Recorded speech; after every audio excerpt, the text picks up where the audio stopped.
I was hoping we would talk about the future of Nintendo because I can talk about a lot of things.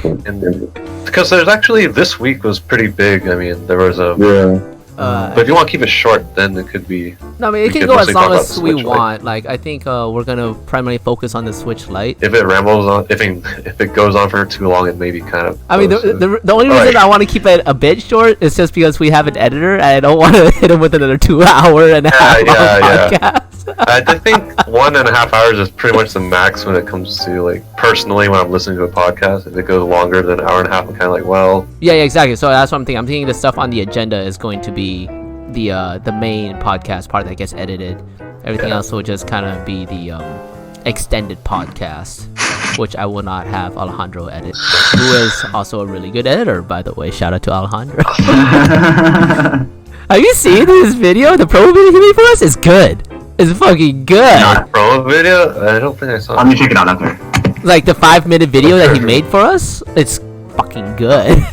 Okay, so also letting you guys know, one of the difficult things that we're going to be doing during this podcast is to synchronize video watching together. So, I hope that works out.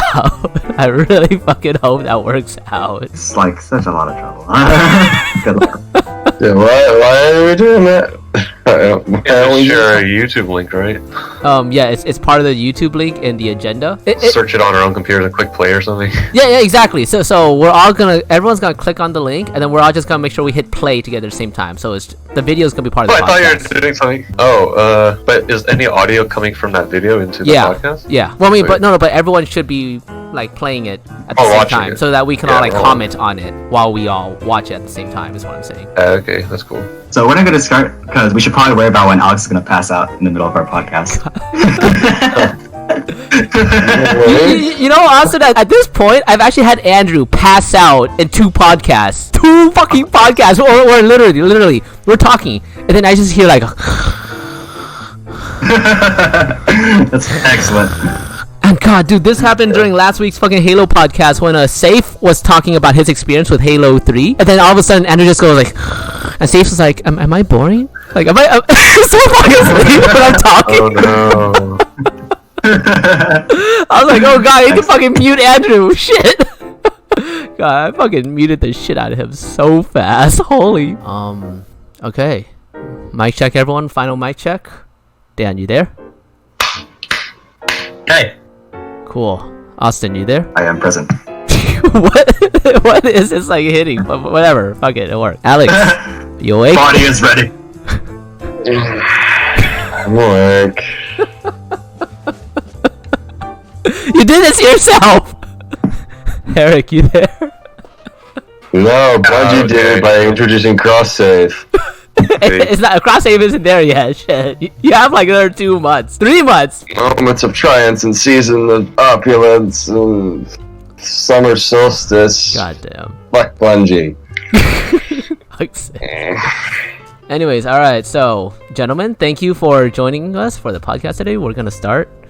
Well, fuck it, I already started recording. Anyways, guys, thank you for joining us for today's Nintendo podcast with Checkpoint MediaWorks. So, yeah, if you guys haven't heard already, so we're gonna talk about the Nintendo Switch Lite announcement and the new Nintendo Switch that was also kind of announced, and then we'll just kind of go through and get everyone's thoughts and reactions on what they think about the new Nintendo Switch system that's coming out.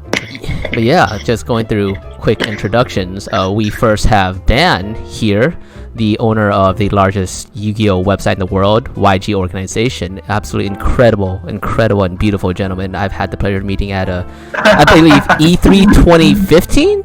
Was that it, Dan, or 2016? When did you come? I think it was 2017. E3 2017. Yeah, no, Dan is just one of the most charismatic people I've had the pleasure of meeting, and like I swear, dude, like the advice you've given me since then, like I've always kept it with me. So thank you for that, Dan.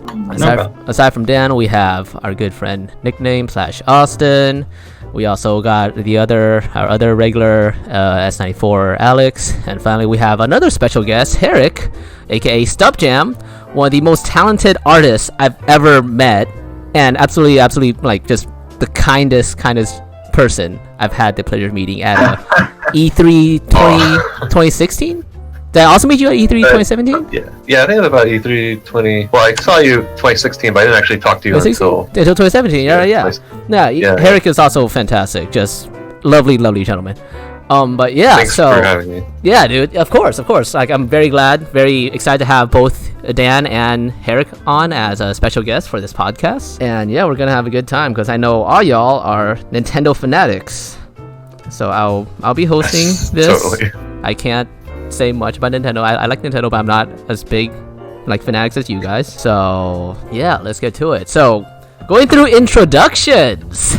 Yeah, you remember this kind of like introduction to this game you used to play in middle school and high school? You're ever doing that again? I don't remember. Alright, so yeah, let's just go through, when was your first introduction to Nintendo and your favorite Nintendo video game? Whoever wants to start off? Alex, let's go. Before you fall asleep. Literally any second, we have to get you out of the way as quickly as possible. Well, you did it God yourself. damn it. Fuck you guys. No, fuck you. I was watching you stream Destiny 2. I'm like, what the fuck is calling me right now? It's like, we're starting. I'm like, at like 2? Yeah! It's only fucking 8. No! Have you not seen the notices I've been sending? I'm like, we're doing today's podcast at 2. Because everyone's busy. We have special guests. He learns that no one's read his messages. Oh my fuck. Fucking introduce yourself already, god damn it. First introduction to Nintendo and your favorite Nintendo game. Go. God damn. I grew up in Nintendo. My first game as a kid was Pokemon Red with a lime green Game Boy, and then I had the N64. I dropped off Nintendo roughly, give or take, around the Wii era, and then I picked them back up probably around 2012. My favorite game, you limit me so by saying only one. Say Legend of Zelda Oracle. Well, Legend of Zelda Oracle of Ages and Seasons, Legend of Zelda Majora's Mask. Ocarina of Time is overrated. And then yeah. Austin, you want to go next? I'm Austin, the editor of Checkpoint, and let's see. I didn't get to play a lot of video games growing up, so most of my video game exposure was from borrowing other people's games. And one of the games that I borrowed early on was Pokemon Silver. Really hooked onto the game, even though I played only 30 minutes and only got to like the Bellsprout Tower.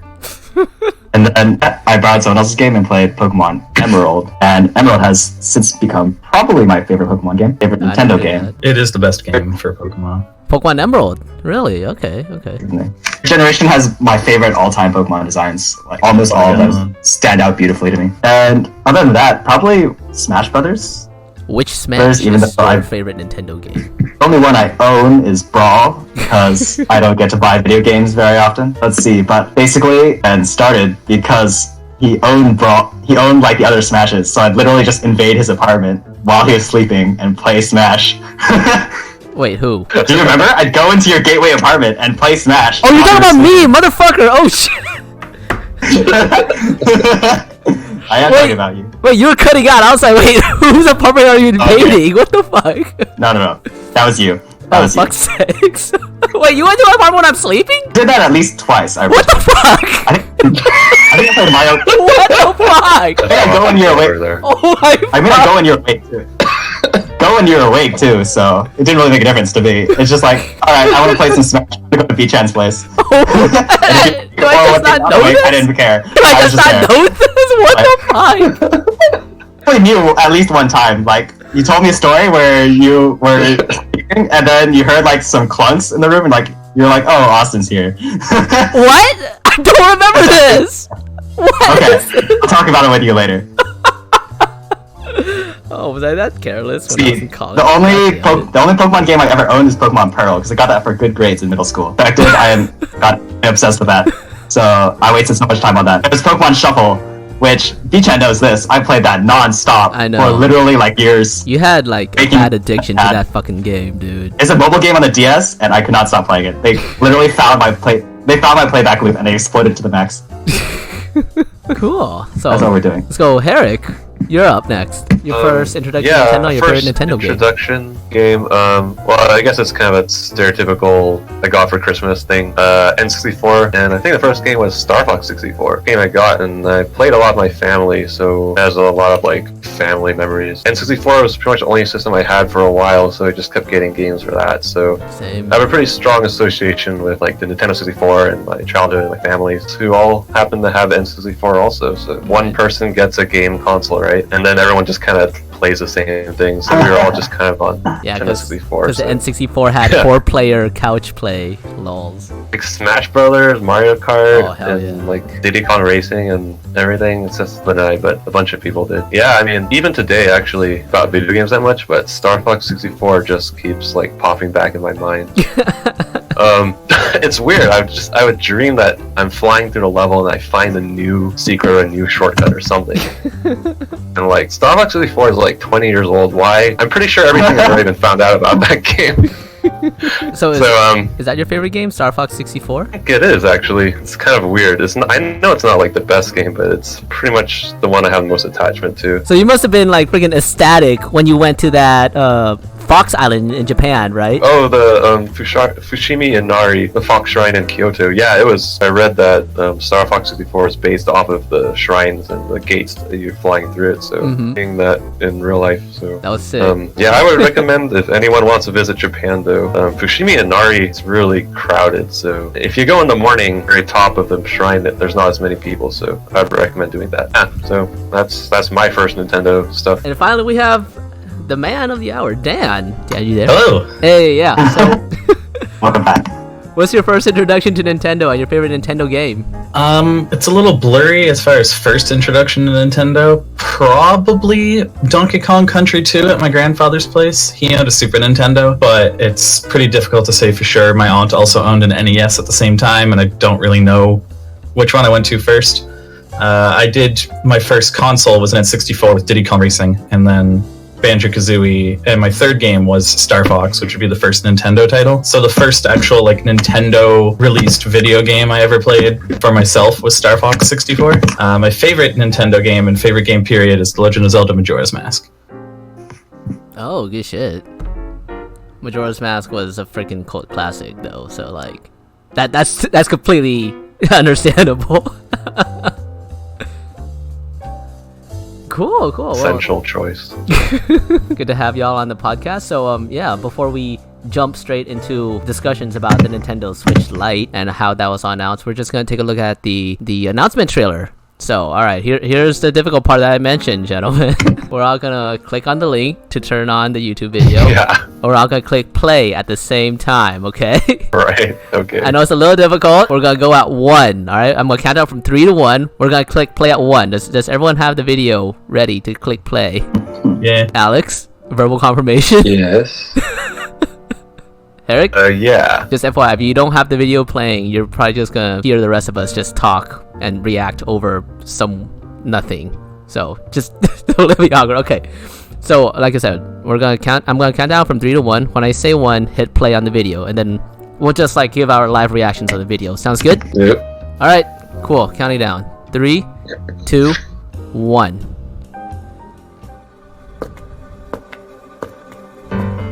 皆さんこんにちは。任天堂スイッチの総合プロデュー I'm サ already ー bored. 小泉です。 Fuck's sake. お I か like げ the さま way he で dresses, though. 任天堂スイッチは世界中でたくさんのお I 客 mean, this 様に guy's 遊んでい it's ただい cool て because he like皆様に he 心よ was り the guy 感 who 謝申 announced し the 上げま Switch す。 in the first Switch Oh, he was? reveal trailers. Yeah, the Oh. same guy. 任天堂スイッチはテレビにつないで遊んだり、ジョイコンを外して誰かと一緒に遊んだり、 And then I got these そして kind of スイッチをロックアウトして I いろんな場所に持ち出し they have nowadays. 自由なスタイルで遊んだりと多彩な遊び方を I'm 実 actually 現しました。 I'm actually not sure who he そんな really 任天 really 堂スイッ is. チ Who で is す this が guy こ actually? の秋に新しい仲 So 間をご he 紹介します was a game designer for Nintendo that they hired in the mid 90s. He Oh. worked on Ocarina of Time and Super Mario 64. he was his first like full project that he was to do by himself was actually Majora's Mask. He developed and designed Clocktown, and now he's the general manager for products in Nintendo, which is why he does the Nintendo Directs. Oh damn! Wow. Okay. So he went from like game designer to product designer. Everyone at Nintendo starts in game design. Yes. Oh. Actually, artists Pretty good too. track record for Before that. good track record for like in-house. What's the term? Why did the 6 have to be white? Farming? Yeah, town development. In-house town development. Town development. They have. Okay, that's talent cool. development. Oh, talent development. Okay. They'd rather like make people's skills diverse than hire new people specifically to do one thing. Ah. Are we gonna have a rooftop party again? With like severely rich people? It's like, oh, these kids these age have a bunch of money with their Switches on the rooftop. Well, this is a little more working class with skate park, I suppose. Everybody playing their Switch. I like how they have a very diverse cast of actors to portray how much fun they can have. Yeah. Perfectly right. Wow, they even have rock climbers who like playing on the Switch. Oh. So diverse. People of different interests like playing on the Switch Lite. Oh my god. BJ, shut up. I'll kill you.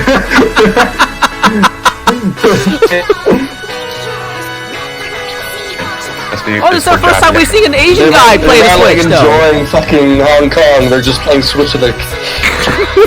Papa, what do you enjoy Hong Kong? What are you talking about? No campsite is ever going to be that empty. It's going to be 10 Wait, feet. how are their shit? I don't get it. Okay, I'm actually curious about this. Like, would astronauts actually be allowed to like bring a Switch console to play in space? Like, actually though? I mean, Game Boy went You to got too much space. stuff to do. I think they can. I think they can. I think they're doing. Isn't there an that low orbit tourism thing where you can like tour space I think so. orbit? You probably play Switch then. If you're gonna pay like I don't know, several $1,000s to go to space, I'm not sure. Oh yeah, you can. Like $10,000 for a space ride, I think. I'm gonna spend the whole time playing my Switch. I mean, space is probably pretty boring after the first couple hours. Yeah. Like, alright, I'll go home. We'll have plenty of time. Yeah, I guess. That's true.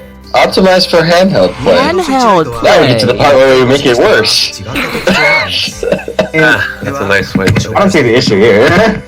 They already own the handheld market, they might as Oh, well. I love this part. Wait, not the next part. 任天堂スイッチライトは携帯専用ですので、テレビにはつながりません。 I saw a comment here Sticking like, point number 1. No HDMI. Hey, I love this part. He walked through a door. was that a real door or a CGI? Of course, it was Lite, dude. It was some door. I thought they were gonna talk about the anti-glare features, like, Yeah. but they didn't announce it, so I was pretty sad. 変更しています。 The OG Game Boy is actually pretty nice to play in direct sunlight. Oh, really?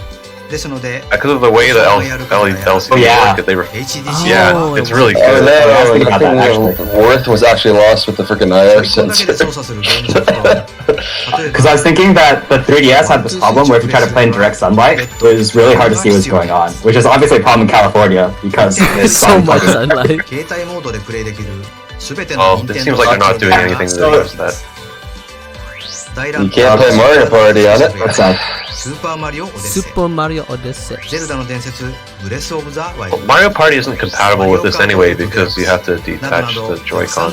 Yeah, and I'm also saying World Ends With You as well. パッケージの裏面には携帯モードの内容を示す表示があります。 You're missing the real tragedy, which is that they didn't call it the light switch. 任天堂スイッチライトは Light 任天堂スイッチとは God, 異なるところがあり They could have. Fuck. 必ず oh man, that would have been awesome. 任天堂スイッチの Where did you steal that joke from? That's definitely not your 任天 joke. 堂スイッチライト What happened with Sure, a lot of people 携帯専 make 用 that として joke. 登場します Yeah, I'm sure Nintendo Devon's Lite out. Switch. 皆様のお好みのプレイスタイルに合わせて but yeah. 任天堂 Still refer to this thing as the Switch Mini. It's I want darker buttons, please. I mean, you'll probably get both Already have versions them. eventually, so you don't have to worry about that. 2009, Don't be 2019. pumped out exclusive versions as much as you want. Don't worry about it. お楽しみに I think Okay, you just, fine. you could just I mean, mod it's it. coming. The thing is, it's coming out around Link's Awakening remaster. So if you like a Zelda one, I'll buy it. But Like a bundle. A bundle. yeah. Or it wouldn't be like a bullshit bundle where it's like Breath of the Wild come with just standard Switch because they didn't want to make a freaking themed console for it. They are making one for Pokemon though. Which is Yeah, that's the one. I think because they announced that one, they're not going to have another one for Link's Awakening. It makes me frustrated. Breath of the Wild, maybe. Yeah. But yeah, so that was the launch video for the or announcement video for the Switch Lite. So let's go into the actual Switch Lite. So does anyone have the hardware details, or I need to bring that shit up? does anyone know like what the Switch Lite is gonna have in terms of hardware? Oh, It's basically a slower, weaker machine with an extra half hour of battery life. ultimate casual, so the only thing I need to know is battery life, and that's all I know. And the other thing is that the Joy-Cons don't... They don't detach. Well, actually, the other biggest thing is that, yeah, the Joy-Cons don't are compatible with the, like, Labo, VR, and just a couple games. But it should work with pretty much everything. So the Switch Lite has a 5-inch screen with about I think 8 hours of battery life. It's using a new Tegra Tech switch that chip from NVIDIA because basically the Nintendo Switch is a giant proprietary NVIDIA shield. From my understanding correctly, this also goes into the quote-unquote new model of this. It's just a hardware revision. It's not a new model for next year. So I'm just gonna correct you on that. It's just new chipsets in the current age, and Nintendo's not using the old style chips. When they first was developing the Switch, they used Tegra X1s, and they were the older versions because the newer versions of the whatever NVIDIA chip had a lot of power issues, so they decided to skip on it. And that's also more cost effective and cheaper because the older chip basically saved them money at a $300 price point. They really wanted to get that $300 price point. So for making this $199, I mean, there has to be some things cut out. No HD rumble.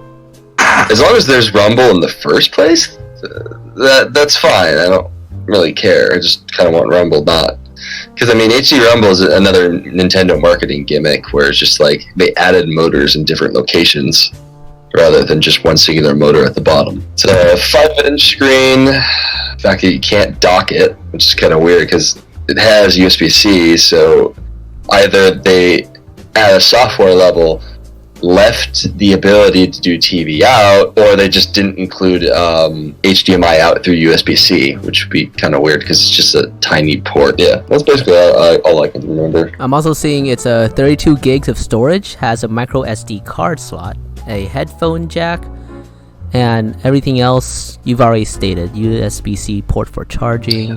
5.5. There's also no kickstand. Oh, no kickstand too. Yeah. I mean, for what it's worth, I got what I wanted, but sometimes you get what you want, but it's not exactly what you wanted. Because I've been clamoring for a Nintendo Switch like Mini, because I do not want to carry around a Merce for my fucking big ass 7-inch screen Switch Plus. On top of that, like, have a grip that like increases the overall size, so it's just like awkward to carry around. Like I'm one for keeping portables on my person while I'm bored, specifically my Vita or 3DS, and I just have those in my coat pocket. But I can't stick my Switch in my coat pocket; it looks so awkward. How about the rest of you guys? Like, do you feel like you have a use for the Switch Lite? Like, do you guys see yourself buying this and making use of it? No, because my regular Switch already can do the portable thing, so I have absolutely no desire to get a Switch Lite whatsoever. If I was like a parent or something and just like, look, I can save $100 this Christmas, then great, but I don't see any other market for it, really. I mean, for me, I'm getting the original Switch, probably just because I want to see Smash Ultimate on TV, but my sister is planning on getting the Switch Lite separately, because she's planning to use it for Animal Crossing. It's going to be pretty nice for portable. And she's also pretty casual. It's definitely a casual market. Yeah, I think they did a good job of not fragmenting the market. Like, it really is the Switch, but with less. So I'm glad they didn't really want you to, if you already have a Switch. Mm-hmm. I mean, I'm in that department. I'm in that party too, where I have a Switch, need for an additional one. It's not like the DSi where they added a camera to it, so it wasn't compatible with like the other DS games. I think it's pretty good. I'm probably not gonna get it, but if it's really cheap, maybe I get to collect it or something. But yeah, I don't really have a need for it. I'm in a weird headcanon space where like I actually want to purchase this because I just want to have a portable Switch. And it's really, really, as I said before, it's really awkward to play World Ends With You on handheld mode is because it requires you to use touch mode because it is a port for the mobile version. And like you have to like swipe with your thing, so it's like really hard. And then like another game I really enjoy is called Penny Punching Princess, where you have to like type out on a calculator, type out the values of an enemy or buy them out. And it's really awkward to use your thumb and like make that long stretch to type on the damn calculator. So that's why I bought the Vita version instead when it came physical. It's like I want to basically dedicate my Switch that can be played on the TV just for the TV, but then that defeats the purpose of a Switch. So I'm just like flip-flopping between yay, nay. I'd rather use a daily, like my average daily carry, I would like to use the Mini because just battery life and the fact that I'll probably carry on it. But like at home, I'd probably use the normal Switch. But if the Pro comes out, then it gives me more incentive just to have like a home console thing. But again, it's a weird headcanon I had to jump around a bit to figure out like if I really do want to get it. So you mentioned the Pro, like, or quote the Pro, right? The new Switch that they announced is going to come out sometime next year. Well, I don't think they announced in this video, wait. but... No. That's what I was trying to say before. There is no Pro. Right. There's a rumor for said Pro, but the one that just got announced is not a Pro model. You could call it a Pro, but it's not really. It's just it's a hardware revision because NVIDIA, it's been hacked since day one. So rather than doing it's a chip change and then just calling it a day, they did a full hardware refresh in order to basically subvert the hackers, because now they have to figure out the entire thing all over again. Two is people kept complaining about battery life, so that is a good iteration. That's really the only thing. Maybe the only extra thing you probably get is a tiny bit, a little bit different FPS because it's a newer chipset. That's pretty much it.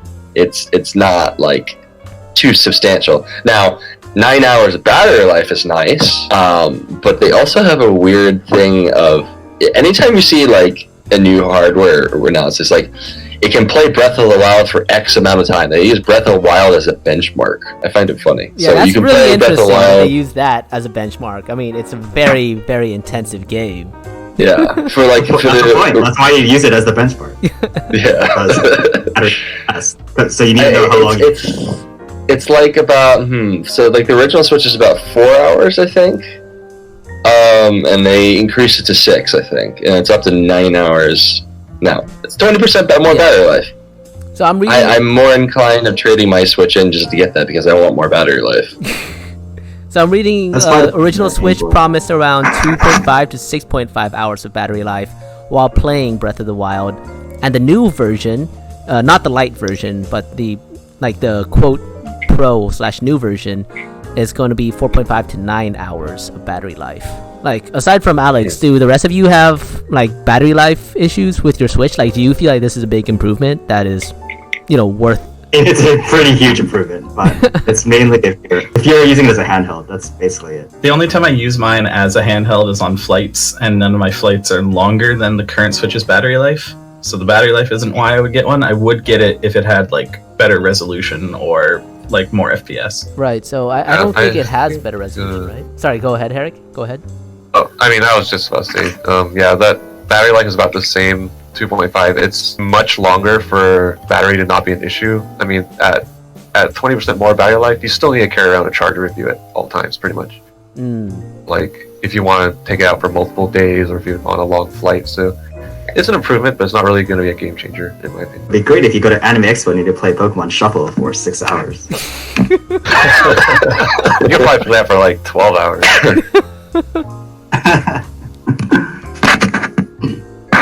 No, but like, so, like, how do you guys expect, well, either both the sales of the Switch to kind of change with the new release of the Switch Lite and the new hardware update for the Switch, if we're not gonna call it Pro, but like, yeah, like, how do you guys think the original Switch is gonna fare when all these new consoles for the Switch comes out? I mean, it's just going to increase the value of over Nintendo right now is at where Sony's at, like almost a year ahead of where Sony was for the PS4. So There's no The reason timing to is really great. Yeah, I mean, the timing with the Pokemon and Link's Awakening, well, mostly Pokemon coming out, is going to target basically anyone who didn't already want a Switch. So There's no reason to buy the old Switch when the new one is basically going to be the same one, but with more battery life.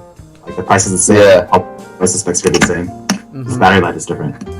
I'm still holding out for the 8-inch Pro with a high, like 1080p panel, and all the magical things that make it better in every way. I think you're ever going to get that. Honestly, Nintendo doesn't really care that much about specs. So most of the time. so yeah, that's the other thing that we can discuss, right? About the super rumored Switch Pro or like Switch 2.0 that will, like Alex says, might have an 8-inch screen and have like just completely revamped hardware. Like, what do you think? What do you guys think of this possibility? And like, what would you like to see from an improved Switch 2.0 or Switch Pro? No stick drift. I thought the rumor already got, well, about stick drift. That's another thing we could talk about, I guess. I thought the rumor for the Pro was already kind of negated by the reveal of the upgraded Switch, so I kind of don't really... But I mean, like, if it were true, what would you like to see? Hypothetically, Sega deal where they just had a bunch of add-ons and then it made the console fail, so before just Switch Pro, honestly. That kind of kills it from my end, but... but hypothetically speaking, I'm sure all of you all have great ideas for it. Well, so I don't care about any of that. I'm too casual. historically, Nintendo doesn't want to acknowledge hardware until it's 100% ready, and they'll announce to the public. I mean, if you look at the Switch Lite was handled, there was a leak post E3 that Nintendo moved most of their hardware, not just singular like hardwares, to Asia after Trump decided to give a whole shit ton of tax to China. So Nintendo was constantly denying that the Switch Lite existed, because if you were to say, oh, well, we have a Switch Lite coming, no one's going to buy a Switch. Everyone wants to buy the cheaper one for $200. So not acknowledging that it exists or that it's there or it's not coming anytime soon, and then just flat out going, hey guys, here's the Switch Lite. That's kind of their MO. It's always been their kind of MO. I mean, and they also don't want to cannibalize into the 3DS sales, even though the 3DS is pretty much at end of life now. The last game that came out was Persona Q2, and they're doing the whole, like, Switch Mini is going to be just part of the Nintendo family. 3DS is still going to be there. It's going to be the third pillar, the same thing they did for Nintendo DS and Game Boy. And they're like, no, they'll coexist. I'm like, no, they're not going to coexist. As soon as that Switch Mini comes out, no one's going to buy a 3DS anymore. I can clearly guarantee it. So with the avenue of a Pro being there, I can see it probably next year in competition with PS5 and X1 Scarlet. At least not in like the major console wars, but Nintendo's been kind of pumping themselves up the same way Xbox has been doing. And just revving up and just keep chugging, and then they'll be number one. By the time this console cycle will be done, they'll probably be number one. You think so? Like ahead of PS4 and Xbox? I mean, PlayStation, whatever. Yeah. Yeah, Sony's PS5? shooting himself in the foot right So, now. no, with the PS5? We're on the Sony cycle of cocky Sony, and people are not really like enjoying them as a platform. Really? I mean- think the PS4 is doing really well. People like anime games a lot, I mean, they have like. and Nintendo's been pretty open with third-party developers, and Sony just started to close the door on them. So I mean, I feel like Switch is a lot more open. It's kind of a tangent, but Yeah, I know that's a tangent. This is the tangent person. I'm just saying, like, I think a Pro is in the works, Okay. just based on how their attitude was with the Mini. I guess with the new 3DS also, right? Yeah, I mean, it'd probably be the new 3DS kind of style thing where they'll increase the specs by, because the only thing about new 3DS is the 3DS we got a double amount in RAM, that on the same chipset and same architecture and everything. So instead of 256, it's 512 megabytes, and that was the quote-unquote new specs and better specs to play ported Wii games on that thing, which didn't really happen that often.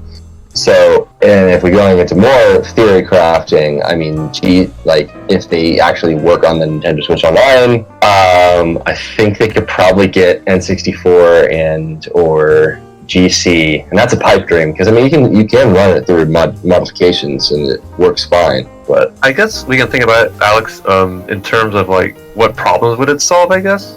Because like when the new 3DS came out, it solved the problem of the long loading times for the menu, and it solved people getting dizzy from looking at the 3D Switch. Where they were going just to come out. remove the 3D feature, right? Well, the new 3DS actually made the 3D better because it added this eye tracking that allowed you to see a 3D from different angles. So it actually improves things that people complain about a lot.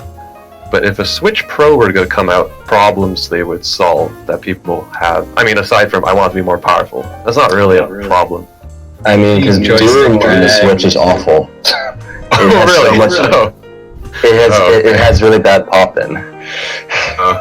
Also, the right Joy-Con, if you're too far from like your television, it drops the signal way closer than the left one does, like about a 5 foot disparity. So you have that issue too, because I've had that issue. I thought it was just mine. So. Oh, okay. Yeah, okay, that's a big problem too. It's the because the IR sensors in the right one and stuff, it's just doesn't have nearly as far of a wireless range as the left one does. I don't think it's a wireless issue because the Joy-Con drift also happens when it's connected to the system too.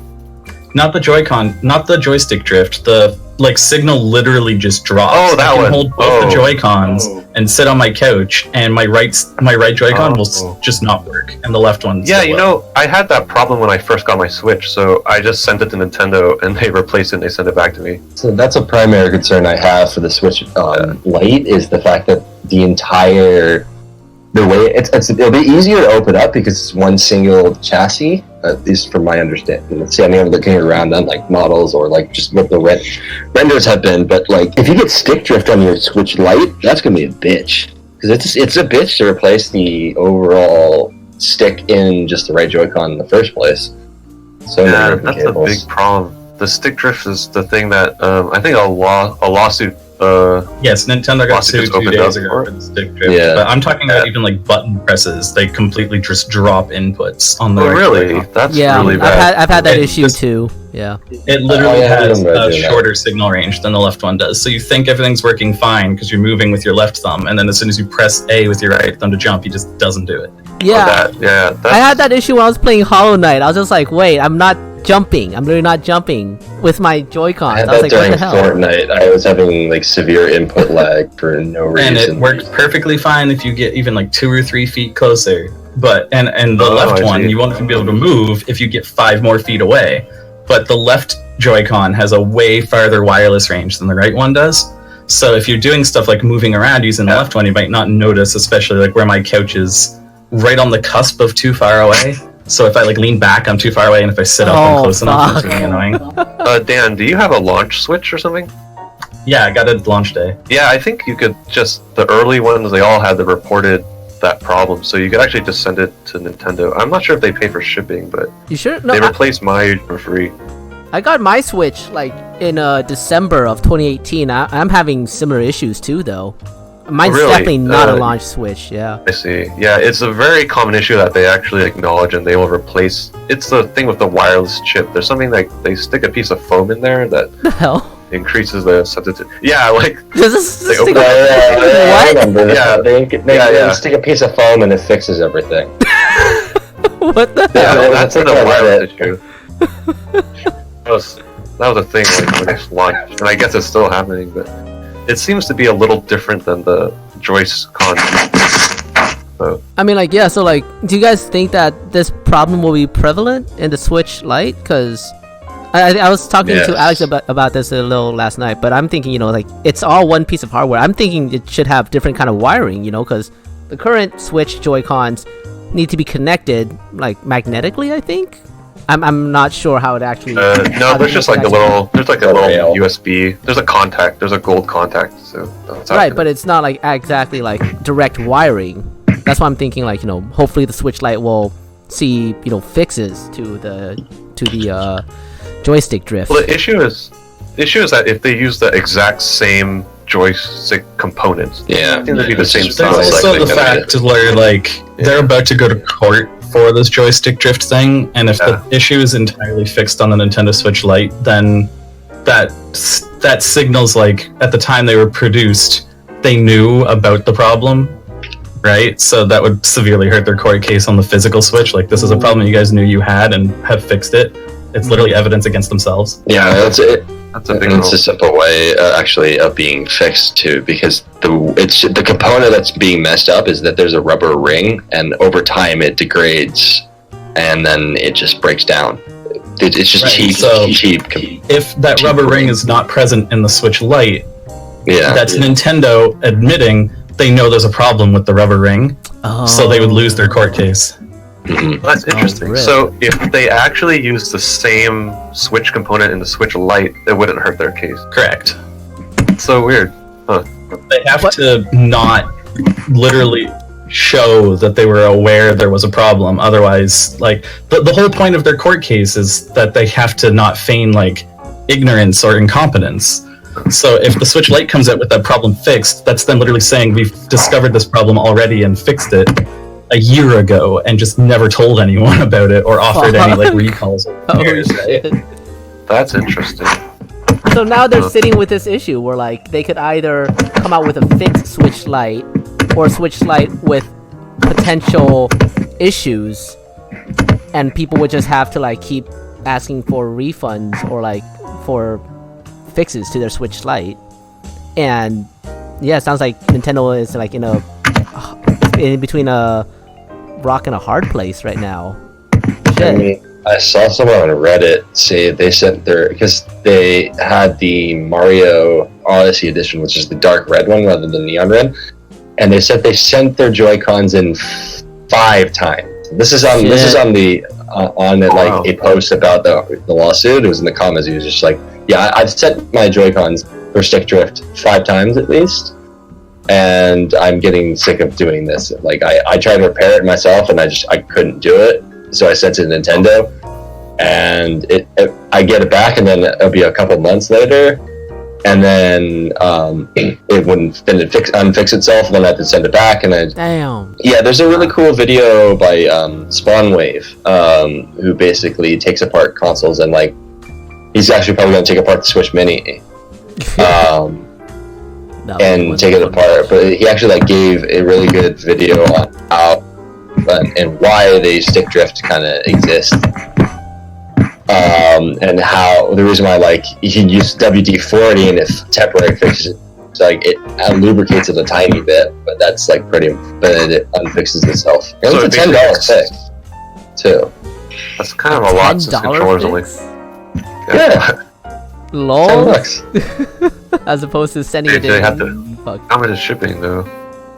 Right? Like, For Nintendo, I think they give you prepaid labels for most of the warranty-based things, as long as warranty. oh, but you need warranty. But like from the DIY perspective, you could just do it yourself. It's $10 for the component. I just have WD-40 handy anyway, I guess. I mean, WD-40 is great for house fixes, dude. It's it's a fucking magical lubricant. Actually, I want to hear from Austin. Austin, you there? As one who does not have a Switch of all of us, what are you leaning towards right now? Switch Lite, original Switch, the new Switch that's coming out with more battery, or are you gonna wait for the rumored Switch Pro? Like, yeah, what's your standpoint on this right now? I mentioned this before. I'm not into hardware enough to care about specs, so Switch Pro is definitely out for me. And I think I can speak for a lot of, I guess, market base, because I don't think most of them really care about specs. That's like Nintendo's gimmick. They don't care about specs. They just put out fun stuff. Switch Pro is out. I don't care about that. Switch Lite is honestly very tempting to me. Like $100 drop. Mm-hmm. In particular, one of my biggest reasons for getting a Switch would be to play Smash Ultimate. And I want to see Smash Ultimate on a TV. Right. So I'd probably go for the Switch with a better battery life. So you'll wait for the... So that'll be like a 1 year wait from this point, though. At least that's what. It's August 2019. It's August 2019. It's this August. That's what. There's no 2021. I didn't know what you're talking about. Every time you said it's like next year. Like, what is this guy talking about? No, I mean, not the Lite, but the new Switch. Yeah, the. Oh, okay. The revision comes at the same time as the other one. This year, this August. I'm gonna go for that one. Almost definitely. Okay. My sister is probably separately buy the Lite because, as mentioned, it's cheaper and she doesn't need Smash Ultimate on a TV, so she can just go for the one that's even more casual than me. Where I'm standing on, that's what we're probably gonna do. Okay. Also, I wanted to mention this elsewhere, but I remember reading somewhere that the Dynamax to look more impressive to be on the TV, but that's really funny because now the Switch Lite, which can be optimized for Pokemon play, Pokemon is excellent for handheld. Oh, Switch Lite will be optimized for Pokemon play. Oh, that's so funny. Dynamax, which is supposed to be like more impressive because it shows up on your TV, is not going to be on the TV because most people that have it will probably have the Lite. Wait, can you not play Pokemon on the Switch? Like, you'll still be able to have it. Oh, you can, but I mean, but like people who buy the Lite for Pokemon, because Pokemon is like one of the best games to play on a handheld. Like, you play it literally at your own speed. It's turn-based. Yes. You explore whatever you want. It's like you can just pause it whenever you want. It's all taken on your time. It's best for the handheld, and you can get the system for $100 cheaper. So the core audience for Pokemon, which is obviously going to be kids, is going to be like, yeah, we're just going to get that one. It's designed for the TV. It's designed to be a little more impressive when you on a TV. But that's not going to happen. So I really wonder how much game could do about the Switch Lite, because this is really funny to me. Maybe they're lying. They didn't actually put that much effort into Dynamax. That's always possible. Will struggle to find a company more incompetent than Game Freak. So. Really? Wait, why do you say that? Why do you actually say that? There's an unbelievable amount of examples that can be given, and all you need to do is look at any Pokemon game in any generation. It does not matter. Even as recent as Sun and Moon, there is just an unbelievable amount of incompetence that goes into the programming of that game. Incompetence? So, I'm actually curious now. Holy shit. Imagine a book, and you get to the end, you like take a book off the bookshelf, and you get to the end of a page. Mm-hmm. Now, the logical thing would be to turn the page. The way Game Freak has programmed Pokemon games since Red version, and as recently as Ultra Sun and Moon, is to close the book, put it back on the shelf, take the book off the shelf again, and open it to the new page. I'm not following. I'm not really following. What do you mean by that? In terms of their program? It's just a metaphor for what the code is effectively doing. But I guess a more like really direct example would be if you're familiar with the character who carries around like a certain Pokemon in her bag from Sun and Moon. I don't want to like spoil anything about like names specifically, but she's a blonde girl. You don't have to spoil. Everyone knows her. She's like a core character. You can say her name. Okay.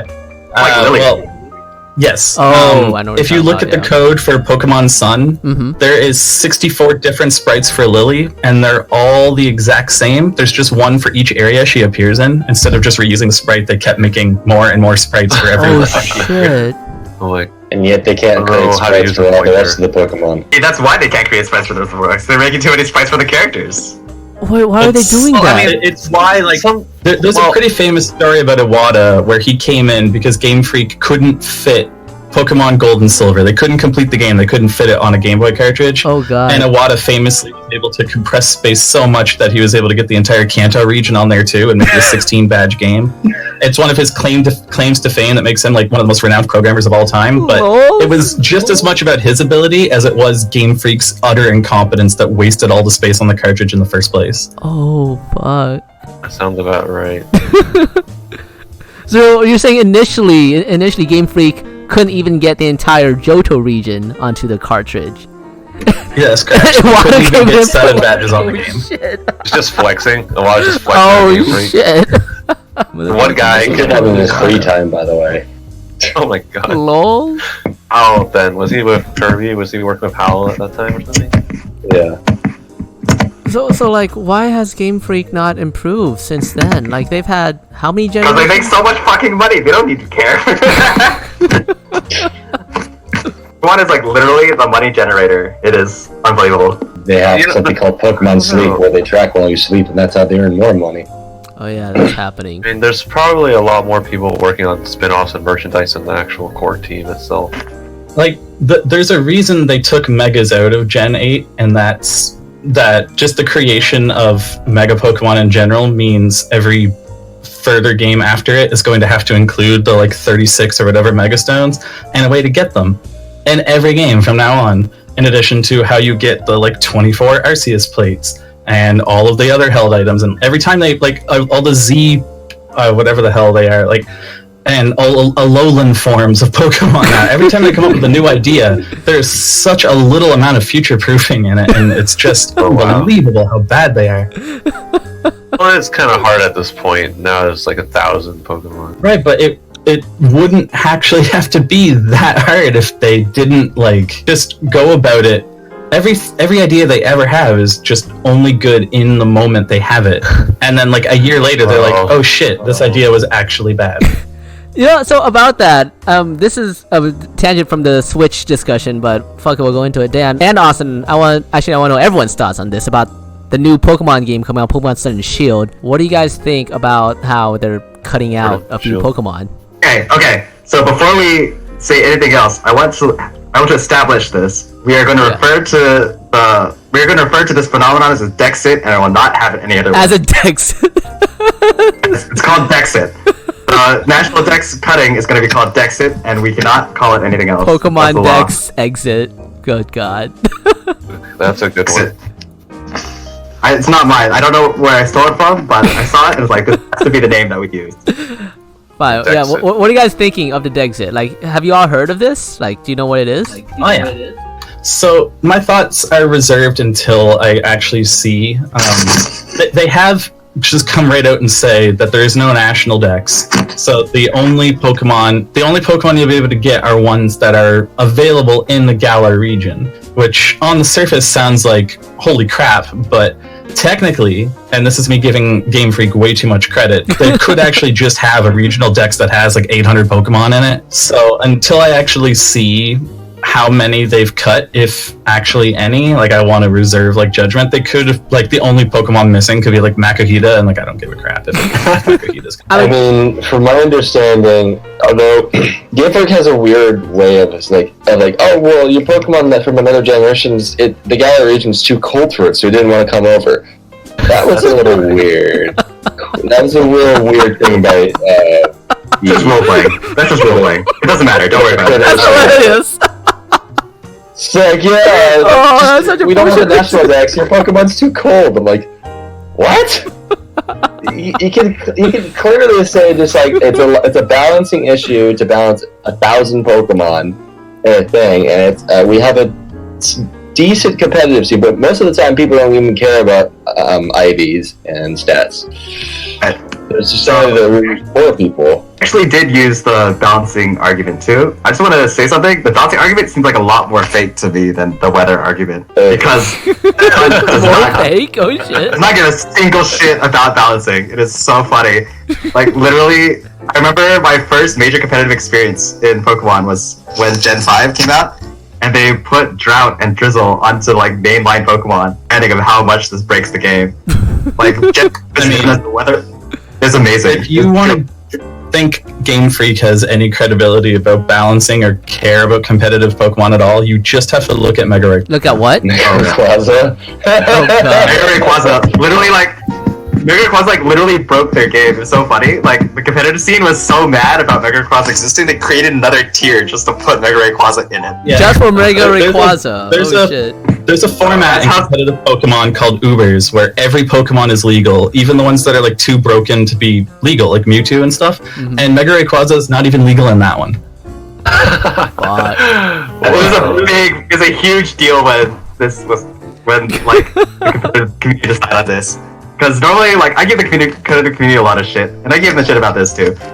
But don't take steps like this. Normally, they're like totally okay with putting anything in Ubers. Like, they'll bitch about Kyogre or Arceus and all that like endlessly. And they'll usually decide it's like, okay, we'll keep it because it's honestly we'll learn how to deal with it. They did not learn how to deal with Mega Rayquaza. They refused to. They put it in a different format. There's an entry on Cerebi about Mega Rayquaza, and the only thing it says is just, if you find yourself on the other end of one, pray to whatever god you follow. Damn. It just doesn't matter. There is no countering it. There is no strategy for it. Like, in a format with no rules, it is just Mega Rayquaza and 5 other Rayquazas, and you just have to get your turn. No. No, anything goes also allows like. Anything goes is also the only format that allows 5 Swagger, like 6 Swagger users. So that's the other team you'll find in Anything Goes. The 2 teams in Anything Goes are like 6 Mega Rayquazas and 6 Prankster Swagger users. That's it. It'll be like Klefki using Swagger and just hoping that your opponent kills themselves. Because that's the game. But yeah. Pokemon just isn't about balance. Yeah, Pokemon is not balanced. That excuse is like way faker than the weather excuse. The weather excuse can at least do like, okay, children will buy that. So- Nobody buys the competitive balance. So wait, I thought that I don't know why, but okay, no. I heard from somewhere, some news source somewhere that said that Pokemon Sun and Shield, they're gonna try to like pander towards the competitive scene. Wasn't that the whole like thing behind Pokemon Sword and Shield? Like they were gonna try to make it more competitive, more balanced. Like that's what they were gonna make the game based on. Sorry, what? That's what they said.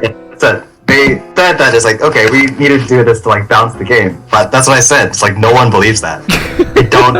They have never in the history of Pokemon even like pretended to try balancing the game. It's like maybe the closest we ever. Say it every time there's a new Pokemon game. They're not gonna actually balance it for the competitive scene. I always say we're gonna cater to casuals and hardcores to be more balanced. That's what they always say. Maybe the most they've ever done is introducing the fairy type, which is like. I feel like it just has because it's Nintendo's clamping on because they're like, we got the holiday season coming up, we Switch Lite and everything else. We need this release right now, and they're like, It sounds yeah, like sure. the most likely scenario. I mean, can't they just hold like a popularity contest and then the ones who've at the why bottom? don't they can just get the next delay game? it? I mean, what? They already deleted Animal Crossing. They already deleted There Animal was a Crossing. Reddit Can't delete another thread. game. There was a Reddit thread where they did a poll for everyone to just vote for who their favorite Pokemon was, in an effort to create a sort of petition to show Game Freak, saying like, look, everyone's someone's favorite, right? And there was, after 10,000 votes, 4 Pokemon that did actually have 0. Damn. 4 Pokemon? Yeah, which is pretty impressive. Which 4? Yeah. I'm Of curious. 10,000 people. There's Alola, I think, and what were the other ones? Shoot, I think there's like the middle form of a Cannon Toucan Pokemon. Toucan thing? It was the Melgoose The one that has an evolution that makes no sense? Wait, so and Dan, Electric. Dan, repeat. Who are the 4 again? Just get. Hold on, let me just like see Electric, if I can. Gothita, Silcoon, and Yungoos all received 0, but Oh god.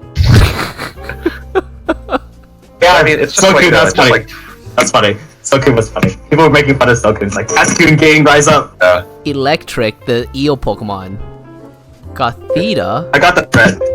I got the thread. Let me pull it up. Alright. Here we go. Really? No one likes Silcoon? It's so cute. not one person. Well, I mean, they probably just forgot about it. Oh, and no one likes Youngers. I wonder why. this is just Reddit though. It's not a sampling of every Pokemon player. True. So, yeah, It's keep in very mind that apparently the way that poll was set up was that it was like not deliberately, but it's like hard to get to the options, so that might skew it as well. These Pokemon. you can look at the results because he breaks it down pretty well. He tells you like all the Pokemon that got 0 votes, and so I can only got 1 vote too. Yeah. Here's all the 1 votes. If you voted them, you're the only one that voted them. You're the only one in the whole world who wants that Pokemon to come back. Execute. Yeah. Yeah. Where's their 0 votes? There they are. 4 Pokemon. Wait, I thought people liked Alolan Execute. Do they not like normal Execute? No, Execute doesn't have an Alolan form. That's just Executor. Oh, sorry, Executor. Oh, okay. I was wrong. Yeah. These are the ones. Good God. It's not a representative vote, obviously, and the poll problems skewed at some point. But this is generally what's cool. So aside, also, like people voting for it probably also like knew it's like, okay, we want to try to get some of the more obscure ones, make sure that everyone gets a vote. So that probably all skewed it as well. Even with that in mind, they still missed 4 Pokemon. 4 Pokemon no one cares about, or just completely fucking forgot. Shit. Yeah. Yeah, like 1,000 of them. Poor Baltoy. So aside from Pokemon, moving on to another fun topic, the future of Nintendo. So yeah, let's just theorycraft, guys. Let's just talk about what do you guys think the future of Nintendo's gonna be like? Metroid Prime 4. Metroid Prime 4. Fucking. When is it fucking coming out? Now? I mean, probably next year.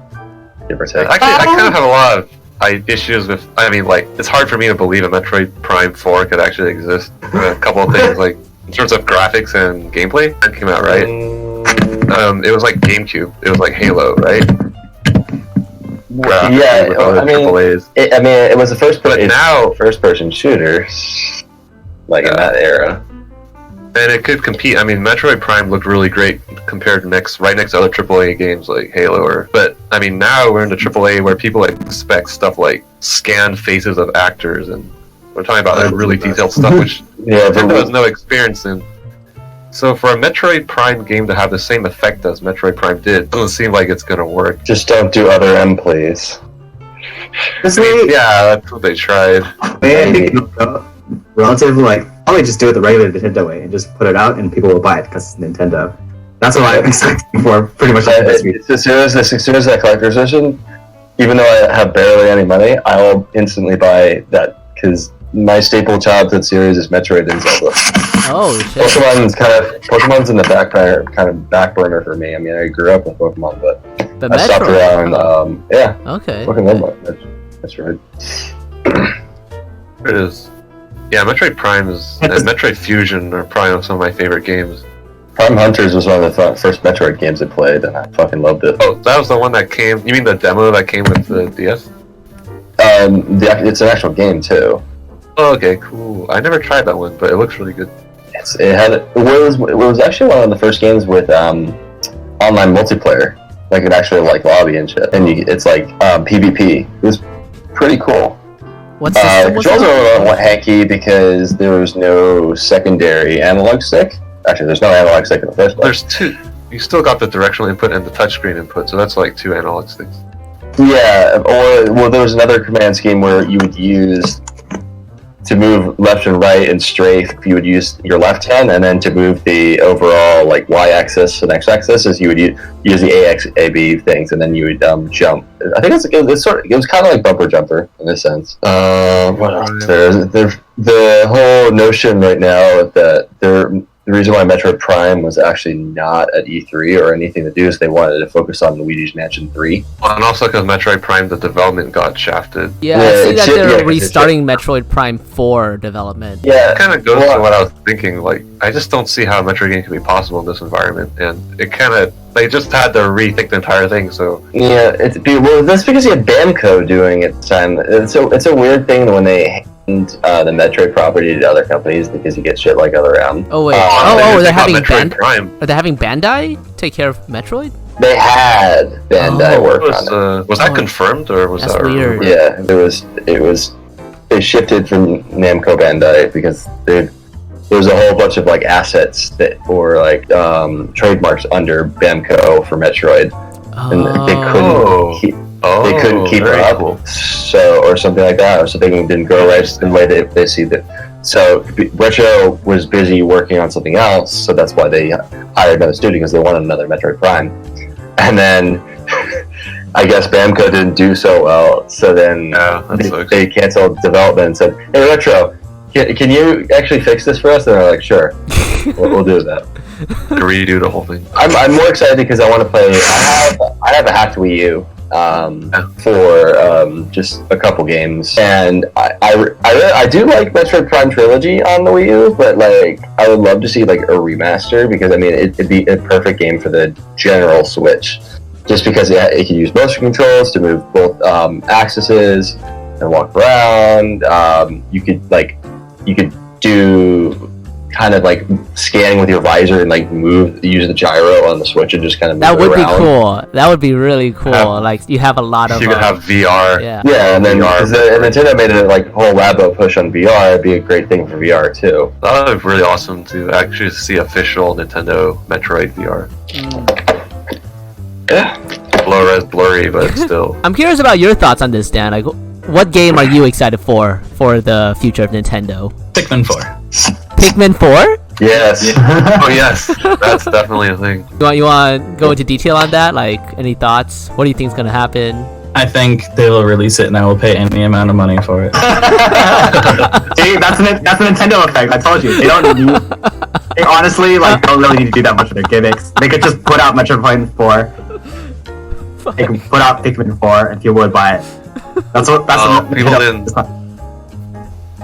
The only game that the only game for the Wii U left that hasn't been like ported or was garbage, like the Wonderful 101, is Pikmin 3. It's the only title left. So I feel like, especially with it being the oldest Wii U title, they either feel like no one cares or they're going to release the fourth one, so they don't want it to compete against the third one. Lols? I mean, how well has the Pikmin series been doing? Like is there do you think there's a good chance that Pikmin 4 is actually going to come out, or will they give up on the series? Yes. No, absolutely not. Shigeru Miyamoto specifically stated, like in interviews, like Pikmin's still coming. I really want Pikmin to come out. Oh, you should. It is one of Nintendo's best IPs, and it's also, I believe, their most recent, unless you count like IPs that they've claimed from other companies. Oh, Splatoon. Splatoon is the most recent from. Well, actually, no. That would be ARMS from the Mario Kart team. Oh, that's true. Yeah, team. ARMS It would be ARMS. Yeah. I think Miyamoto personally actually just likes Pikmin a whole lot, so I think that's why we're going to see a lot of Pikmin games in the future. I mean, that's why they had that weird 3DS Pikmin. It's like It's Is that why really weird. Is that why Oliver Pikmin is top tier in Smash Ultimate? No, you just saw a giant balancing patch and you made him stupid. Yeah, I heard about that. I don't know. The Smash balancing Definitely like makes no sense. they can just do whatever they want. I'm fine with that as long as they make my board beam stronger. So that's okay. Austin, you don't even play Smash for real. You just play with items. I mean, what's wrong with that? That's the way the game's meant to be played. You guys are all these guys over here. They They don't even know. Items are the way the game was meant. They have no idea what's going on. You're one of those shitty people I play on fucking For Glory, and they like turn on all the items, and they just like turn on platforms, and then like make Final Smash and do FS meter, and I'm just like, fuck. Oh yeah. The random matchmaking thing is still going on, isn't it? Yeah. So let's just talk about that a little bit. Like, let's not go into too far, but like, Smash with items and Smash balls, is that not the way the game was designed to be played? It's supposed to be a party game. Obviously they put it in there, so obviously it's the way the game's supposed to be played. Oh yeah. I mean, like, yeah, me and Put so much effort into it. me and Herrick, we went to go watch that tournament before E3, right? Yes, we did. Yeah, that was Nintendo sponsored tournament where they had items. The only Nintendo sponsored tournament. Yes, the only Nintendo sponsored Smash Ultimate tournament ever yet has items That's the first and one. team battles with items and Smash Nintendo balls. World Championships. Yes, the Nintendo. They have meter Smash... too. They have the Smash meter. Did it have meter? I think. Yeah, they had everything. Yeah, it's a Nintendo sanctioned tournament, and they added FS meter, and their reasoning behind, well, the little kids need to win too. And they're like, oh, that's not. I think Bill Trinan actually said, we want to show a different side of Smash Brothers, a different side than the rest of the competitive community. I knew that items exist in the game. Well, I mean, like the game was like- made with items. Like Smash, the original Smash on the 64 was made to be played with items. Well, those items were fun because you couldn't Even catch them. the very old competitive scene for Smash Bros. Still used items. Oh, did they That was, actually? Yeah, What? a very big thing in like the infancy of like Smash Melee, the first probably 2 years of competitive Melee, you had a big rivalry between the East and the West, and you had like the best player was a guy from the West named Ken. And the big difference between West Coast and East Coast Smash was that the guys in the West actually played with items. So when you Really? have like these Oh. really good players from the East go out West to play in tournaments, they're not used to things like grabbing an item that was thrown at them mid-air, the way the guys in the West are used to practicing. And the guys from the Oh, East would interesting. never win in the West. And then the guys in the West would go out East, and the superior players in the East would beat them without the items. And it would just create this rivalry of like which region's better. And the people in the home team advantage were always winning, but there was also just the duality of whether or not items were on. Funny. And this was like early days of Smash Melee, right? Like even before like Yeah, this the was like Fox 2001 to 2004. Oh shit! Wait, Ken is from the West Coast? Yeah, Ken is from like Southern California. And he was item champion? He was. That just proves that items are superior. Item play, dude. Oh god. I mean, Oh, yeah. that's interesting. What? I mean, I know Alex's and Austin's opinions on this. Two very different views. Like, what do you guys think about about you know this input that Nintendo has on the Smash competitive community? You know, it's like, do you think it's good for the community? Do you think it's gonna last? Do you think people will actually take it up? Like, do you think there will actually be like a new divergent competitive Smash community that's all about Nintendo sanctioned rules, and then another community that just keeps going on, continuing the the no items kind of rule set? Here's my thing about competitive players, but this is not going to be a diss. But I think competitive players, Continue. it's not going to be a diss. It's going to be just a statement. Mm-hmm. Competitive players will honestly take anything that they're given and make a meta out of it.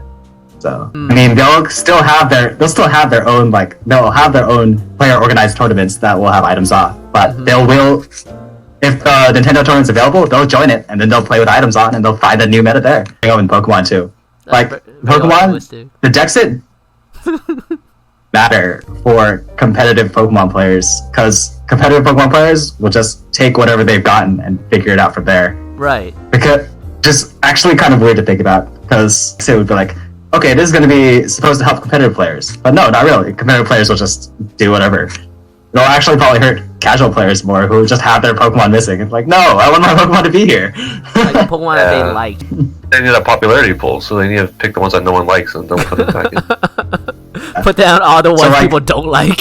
God. Like They did casual that in Smash Bros too. They literally had like a choose your favorite like character for like the upcoming DLC, and then the ones that like weren't chosen became like scrapped characters. So sad. Oh god. And then of all the characters to win, Bayonetta was the most popular character for Smash Bros. Worldwide. Really? Yep, wasn't Shrek. And then and Goku. And don't forget about Goku.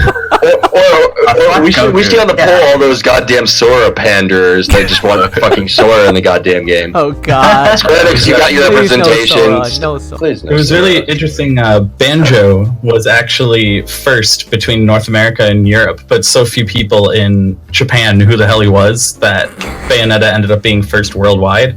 And they finally got Banjo in very Smash interesting. by including the main character from Dragon Quest, so that the people in Japan would have like a character that they could get hyped for, and the people in North America would be like, "Who the fuck are you?" And people in America really liked Banjo-Kazooie, while Japan is like, "Who the fuck is this?" And they released the two of them like Amazing. alongside each other in the same direct, so that both sides of the pond were going to be really happy.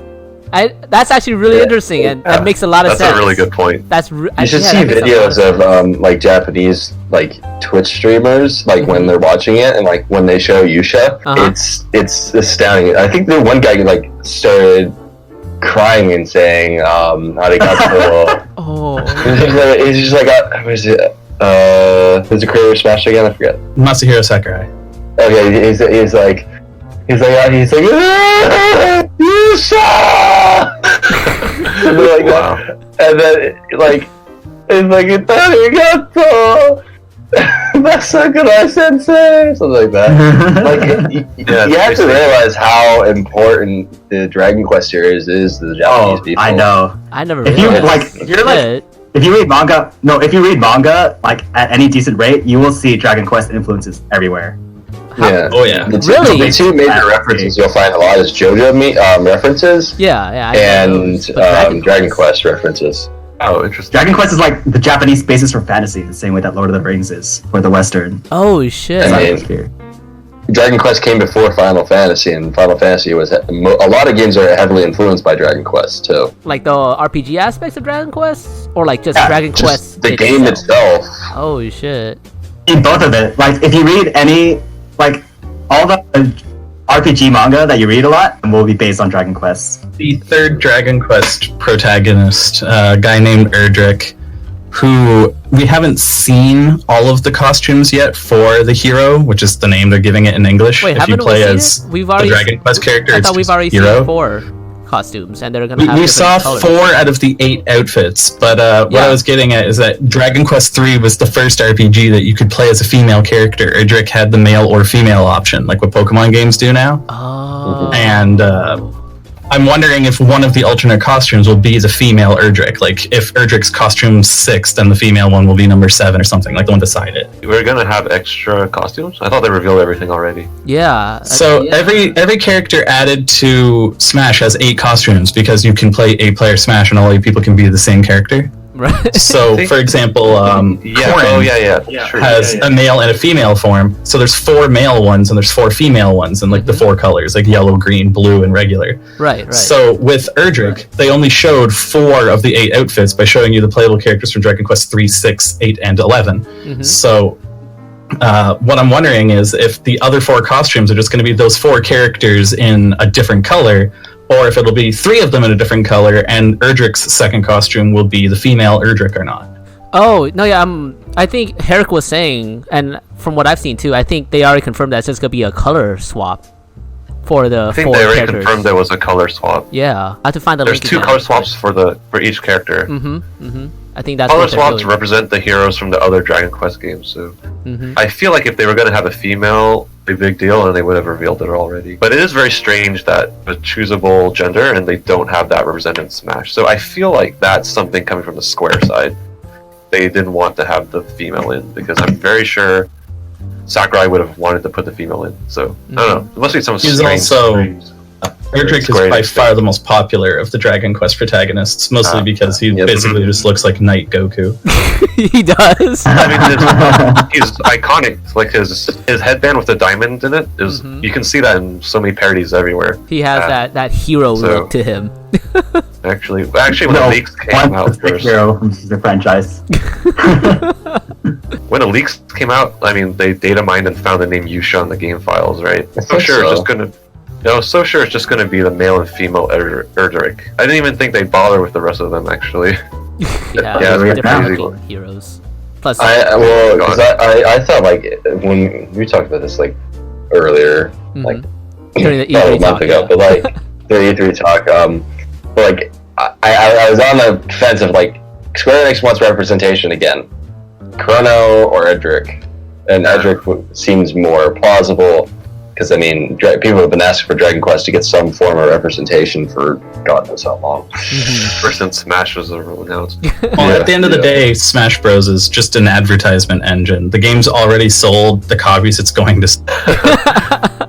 Like, the same thing with Smash Bros. For Wii U. Like, the game launched as an advertisement for, like, Fire Emblem Awakening with Lucina and Robin, and the game's production schedule lasted so long that they could advertise Fire Emblem Fates with Corrin as well. And every DLC character that came out, like Bayonetta came out alongside Bayonetta 3. And I can't even remember who the other DLC characters are now, but every single one of them came out alongside, like... Joker is coming out with like Persona shit. Yeah, and like Persona 5 is coming to Switch and yada. Persona 5 remaster or something. Persona 5 coming to Switch. So is Banjo-Kazooie coming to Switch? Is that... A Banjo-Kazooie 3, right?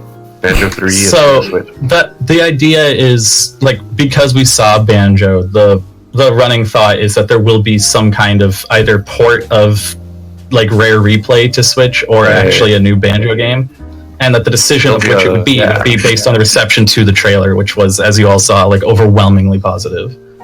But based on what you're saying, it sounds like it was mostly, and I'm actually surprised to hear this too. That like it was mostly like the Western nations that were excited about Banjo-Kazooie. Like, it didn't even release in Japan. Oh, it didn't. Japan got Banjo-Kazooie, but they didn't get Kazooie. Oh, I think they did. Did they get Kazooie as well? I know that like they definitely didn't get like nuts and bolts and stuff. Oh no, but that's Xbox, and Xbox fails in Japan. But you're saying they did get like the original Banjo-Kazooie 64 game, and it just wasn't that popular. I can't imagine it was. Oh, I'll check it out. I mean, it was. I don't know the exact numbers. It sold 1.8 million copies in the United States and 400,000 in Japan. Oh shit! It's actually really good. It's actually really good. Okay. Because there's just a lot more people in America, right? Yeah. Oh yeah. Okay. So that's actually really good. And I mean, Japan likes stuff that generally looks cute, and I mean, Banjo-Kazooie are pretty appealing characters in general. They have such huge eyes. I think they're pretty appealing to Japanese audience also. Yeah, in terms of the new Banjo-Kazooie game coming out, it seems kind of... Oh, there'll probably just be a Banjo skin in Minecraft or something. Or it'll be a Rare Replay, most likely. Maybe, but there's a bunch of Xbox games that are in Rare Replay, though. Well, no, Yeah, I'm but, saying I mean, they'll like, do a Rare Xbox is- Replay style. Because, I mean, what they did for Smash is they had Rare redo the assets for Banjo. And that's why he looks like that. Oh. Yeah, and like it's not like they haven't had Diddy in how many games, and Diddy is a creation of Rare, for example. Yeah, but it's under the Donkey Kong trademark, though.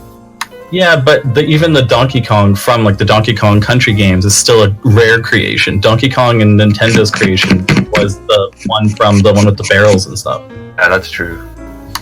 Like the entire Kong family and the concept of a Kong family is Rare's. It would just be really cool to see Rare stuff on Nintendo again. I mean, and console with stuff. Xbox releasing they've had their portable games. Game Pass or whatever it is, like the Xbox experience, whatever the frig, that's coming to Switch. So I can't imagine I'd be too put off by 3 Xbox games being on the Switch. Microsoft and Nintendo have always had a decent relationship no matter what because of Rare. So, like, the whole, and I said this in the whole E3 thing, the whole reason why Banjo was so easily, like, available to come on the Switch without any hassle is because it wasn't a meeting between, like, Phil Spencer and Reggie at the time where, like, we want this, well, you got to give us this. It was just like, can we do this? Sure.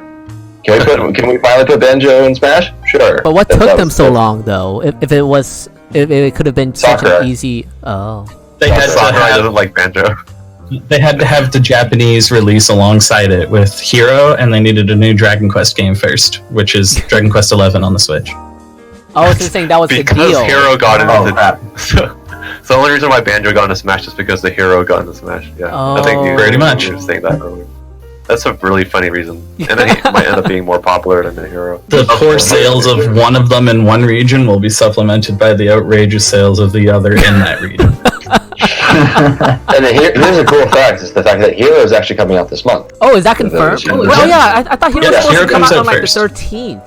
Like I was seeing rumors that Hero was supposed to come out on July 13th, but it's been past that time. So. August. So August. Okay. I don't know. Oh no, actually no. It was July 30th. Actually, they said that it was coming out. Okay, so that's what rumors are saying. Okay, well that's gonna be fun. I'm looking forward to playing as Hero. I've never played a single Dragon Quest game, so I want to see what it's like. Adding more swordsmen to the game. More swordsmen to the game. Well, he has really cool mechanics where, like, you can change your side B. Yeah, Like on the spot, right? It looks like he's going to be played differently from the rest of the anime swordsmen, which is nice. Because wait, it's gonna be more RPG like rather than //////. Quite similar to Shulk in that he has like a base move that changes depending on like input. Mm-hmm. Like menu options to change what his like over B does. Sounds really confusing. But What's Would you up? put that meme where it's like people who complain about Fire Emblem having too many characters and then comparing the Pokemon Lol. and like Yeah. representation? But yeah, they counted out. It's just like a Good meme, parody. that's such a good meme. I really want. You should definitely put that in podcast somewhere because that meme represents exactly my feelings towards Fire Emblem. The fact It's that like, the sure, number yeah. of Mario characters versus Fire Emblem versus Pokemon characters is pretty much evened out. Fire Emblem So characters every- like play in 3 ways out of like 9 characters. you mean the meme where it's just like a bunch of white looking dudes? I compare them to all the white people looking the same. God damn it. That's Fire Emblem to me. Oh my god. All Fire Emblem characters look the same to me. It's like they purposely choose a characters that look the same because they just choose a main character, which is really bad. Well, Fire Emblem has that. It's really hilarious. Fire Emblem has that problem pretty historically. Like they just keep putting out the same. Okay, so freaking like that Fire Emblem patch. So to clarify the meme, essentially, Mokage. someone looked Just at. post a meme. Find your meme. I can't find it. Okay, You're responsible for your meme. you want to find it for me? Okay, no, the meme was just like they're like, they have people saying like, why are there so many Fire Emblem characters? So one guy was like, okay, let's look at the Fire Emblem characters. He counts like, I don't know, 6 or 7. Do you guys know the number? Whatever, 6 or 7. Counted Mario characters, also like 7 or 8. And then they counted the Pokemon characters, also like 6, 7, or 8. And they're like, oh, well, yeah, like, you think there's too much Fire Emblem representation? No, not really.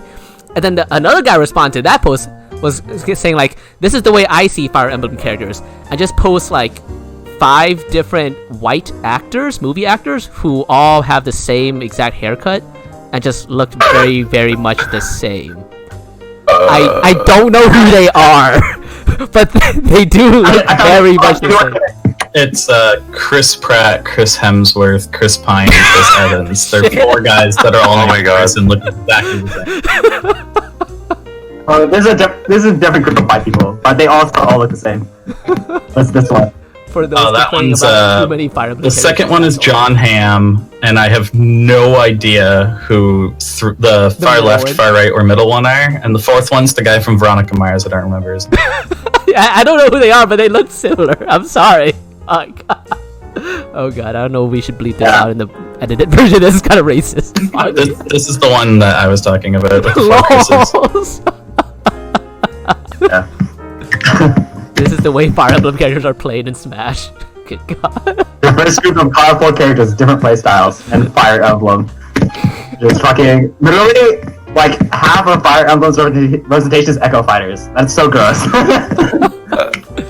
Yeah. But okay, so we're nearing the end of our podcast time.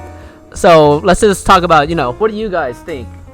Like the actual future of Nintendo is gonna be like does it look good? Does it look bright? Does it look bleak? I know Alex did mention before that he thinks that Nintendo's gonna come out on top of the console wars a year from now when they may or may not release their actual quote Switch Pro. Yeah, what are you guys thinking about it? Like, I don't know, a year down the line, 5 years down the line, like where is Nintendo gonna be at continuing on? And this is just like wrapping up our thoughts. So Dan or Austin? I have a funny analogy, and I'll say it after when you're done. I've been thinking about that nothing is gonna last forever, and Nintendo will eventually die out. But honestly, it's really hard to imagine Nintendo dying in my lifetime. It's like legitimately difficult. And I think it's just gonna keep being there. Nintendo's just a behemoth that's fucking unstoppable. It's like a juggernaut. This guy can keep on walking forwards, like producing basically the same games and more Pokemon, and it just keep on doing that forever. And who knows? Top company next year, but they're definitely still gonna be doing essentially the same things and still making boatloads of money. I mean, they are already like dominating the portable market, right? They are the portable market. They are the portable. Sony pulled out more than their board Vita, so that's called frickin' Vita. Nintendo literally owns the portable market right now. They are the portable market. There is no question for them there. I mean, like, you have Android, you have phones. Man up to anything else, so they just kind of drink the Kool-Aid and then just say, oh, PS4 is the best. Oh, God. Fucking... I'm so done with Sony. Nintendo doesn't need to do anything different. They're still doing their own thing. Dan, how about you? What are you thinking of, like, Sony's near future? Like, how are they gonna keep doing? Nintendo's near future. Oh, okay. Sony's near future.